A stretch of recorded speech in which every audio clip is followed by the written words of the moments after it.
Dakwaan satu lagi oleh MCA. Kos untuk satu kios RM20,000. So adakah ni betul ke tidak? RM15 atau RM20. Isu pokok di sini bukannya harga sebenar kios tu. Kononnya my kios, harga kios tak masuk akal. Konon ada yang sampai RM25,000 sebiji. Ni memang kelakar lah. MCA bandingkan harga kios seperti bandingkan kereta mainan dengan kereta elektrik. My kios 1.0 memang tak sempurna. Ada kekurangan. Harganya 13 ke 15,000. Ceiling price, PBT yang buat tender.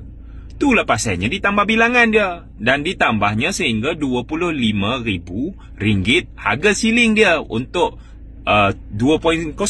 Ditambah peruntukan daripada 50 juta ke 100 juta. My Kiosk 2.0 datang dengan panel solar, dengan pencahayaan LED, dengan struktur kalis api, piawaian binaannya yang ditetapkan oleh KPKT. Tapi MCA nak bandingkan dengan pondok papan lapis belakang rumah. Nak guna spek kontraktor kampung ke yang ikut quotation jualan murah Taobao atau Shopee ke? Weh, come on lah, cok. Tahulah kamu tak ada standard, tapi adalah standard sikit. Tak faham. Yang paling jahatnya, dia tunjuk dan tanya kenapa harga My Kiosk 1.0 tu boleh sampai RM25,000 sebiji. Padahal yang dia kata RM25,000, dia tunjuk RM13,000 punya. Yang memang RM13,000.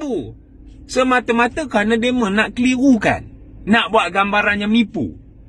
Kalau tak tahu beza antara kios modular berteknologi tinggi dengan gerai pasar malam, lebih baik jangan memalukan diri sendirilah. Komen ni sebahagian kerajaan tau.